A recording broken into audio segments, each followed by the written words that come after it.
Tanin Auto Electronics here. Today we're working on a 2003 up Lexus LX470. This is the Lexus SUV that started out as an LX450 back in 1996, I believe, or 97. And 1998 to 2002, they had a cluster similar to this one, but still the previous generation, a different design, different issues. Now this one in 2003, they had a new design, and it's this one you're seeing right now. Common issues are gauges that are intermittent. They might work sometimes, they might not work other times. Also, backlighting that begins to fail. It'll fade or it'll even turn yellow or almost brown. That can get worse depending upon if you're in a hot climate like the Southwest or California, Arizona. South America, we've had clusters that, if they're exposed to heat in the sun, and it's just a lot worse than temperate climates like the Midwest or the northern United States. So essentially what you're seeing is a fully repaired cluster, and the lighting is actually turned all the way down just so it works on the phone, but obviously you can see some scuffs on this lens here, but that's full brightness. We restore it to the crisp pure white color that's probably never been seen since 2003 when these first came out. And I'll dim this down so it just looks a little bit more pleasing on the eyes. So what our repair service covers is the lighting and then all motors. Sometimes people will say, well, my speedometer isn't working right now. Can we just do that one? No, you cannot.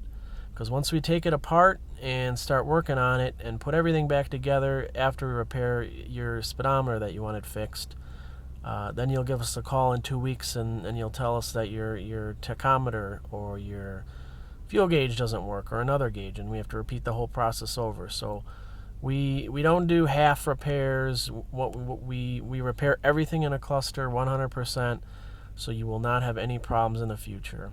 Now these carry our lifetime guarantee like many of our other products and services, and this one has been more popular, and we've been seeing more of these because it's getting around that age.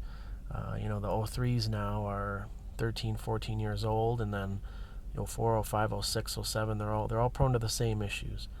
So getting this out of the car is not a difficult task. There's a few issues though that I'll show you about. Now, first thing you want to do is remove this panel. This pops right out. It has the dimmer switch on it. You can dim it all the way out to black or full brightness. So once you remove this, and I'll try to get this out of here so you can see. I'm gonna have to split the video.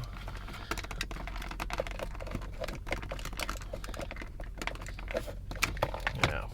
All right, let me pull that out, and then part 2 of the video I'll show you a little bit more. All right, so I've removed the dimmer piece, and now there's going to be 2 more screws. There's going to be a black screw right under where my finger is on the left, and then another screw on the right. You can see that empty hole, and then you'll have 2 screws on the top, one on the right, one on the left. Okay. So with those screws, the cluster is it's not secured anymore. You want to make sure the steering wheel is all the way down and towards you. That's the only way you're going to get this thing out of here.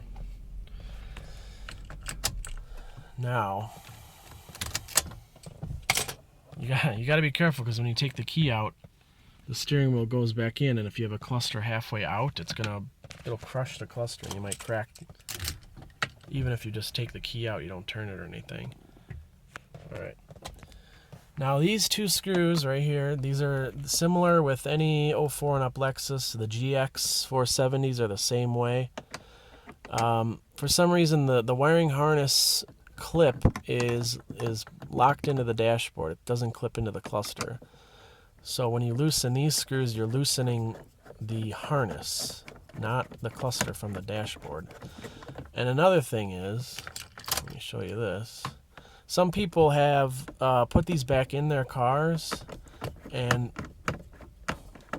they say, you know, oh, I tighten it up, everything's tight, but nothing, my cluster doesn't work, nothing turns on.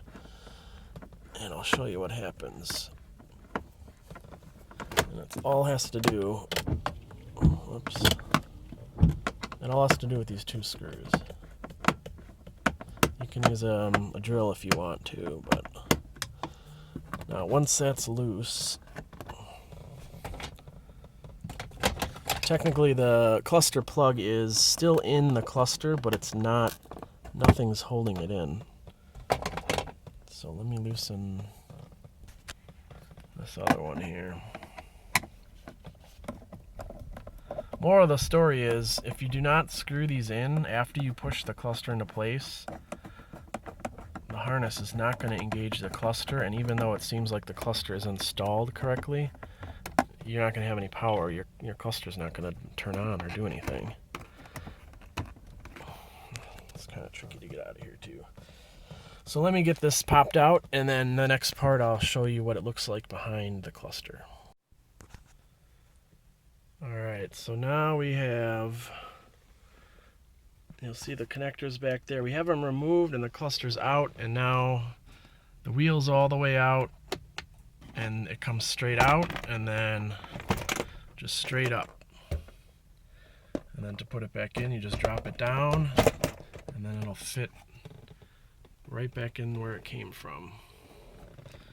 So the problem sometimes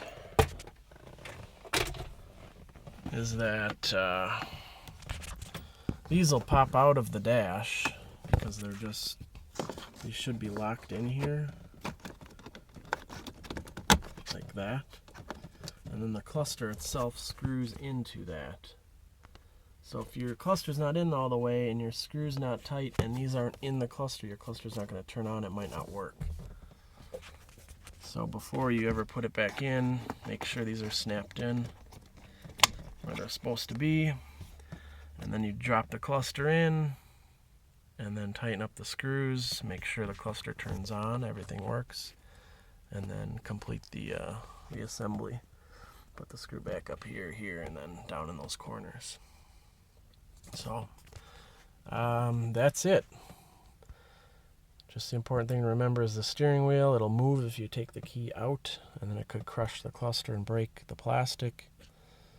And just make sure to seat these connectors when you put the cluster back in. So we'll see if I have another part of the video after this. Otherwise, this might be it. Alright, so I'm going to show you what happens here when you install the cluster. You got it in this far, and you can actually push it in, and you'll feel it lock. The top clips in, the bottom clips in, and it feels solid. So you might assume you have absolutely nothing else to do. Well, look at this. We turn the key, everything powers on, but the cluster is dead. So if you did this, actually a customer did this in the past where they said they received the cluster back, installed it, and nothing works. Well, unfortunately, they did not remember these two screws. There go the windshield wipers again. So, tighten this. You just keep screwing it in, because what this is doing, it's pulling the cluster and that harness together. And just like that, it engaged enough to where it made that connection. Now it works, but something's wrong because nothing, you know, there's no warning icons, there's nothing else. So this side has to do with the other half of the cluster information. So we'll do the same on this side. Oh, there we go. So the park icon's lit up now. The indicators are on. So that tells me that both of these connectors are fully seated. There's the height control, so we'll go ahead and start this beast up.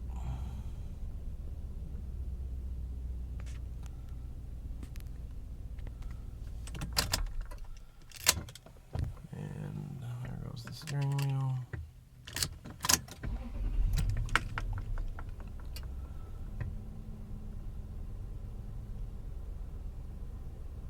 And that's it.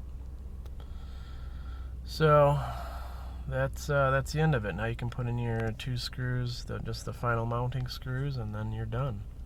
Make sure not to turn the car on with the cluster in or out or not out, because you might have some warning lights. As you can see down here, we have a couple that we'll have to take care of because the cluster was not connected fully when we took it out, put it back in, and we're messing with the ignition. So that's it. I hope we can help you out. I hope this video helped you. And actually, we also, if your lenses are cracked or scratched like this, we also can get new lenses. Nice clean look on those. So whatever you need, just let us know and we will help you out. Thanks for watching. Again, we're Tanin Auto Electronics, and that's it. And one more final tidbit of information. Now, before in the video you saw the VGRS and the airbag light was on and flashing. Again, that can be caused by these screws not fully seated. That could be a wire or two that's not fully engaged with the cluster. So shut the key off and tighten these screws. Just keep screwing them in. They're never going to stop. You'll feel them get a little bit tight. But just the nature of, you can't really tell when it's gonna stop turning. But when you get to the point where it feels a little bit tight when you're tightening it, that's good enough. It might click like it just did. You don't want to strip those out, but you want to make sure, again, every wire in the connector is into the cluster. Now this one, I can just feel it getting a little bit tight. So I tightened the left side, and the VGRS and airbag light turned off. Again, it just wasn't a complete connection. So that's one more thing in case you run into that. It's not an issue with the cluster. It's just something with the plugs. It's not fully seated. Hopefully, if you had that issue, then this video could help you out. So again, TANinAutoElectronics.com. The banner's on the bottom, obviously. Visit our site, check out what we do. Really, we do everything 1990 to the present. You let us know. Every day people let us know new items that they want to get repaired or customization. LED color changes, like if someone wanted this blue instead of white, we can make it blue for you. Whatever you want to do, we can do it. So take care again. Thanks for watching. Bye.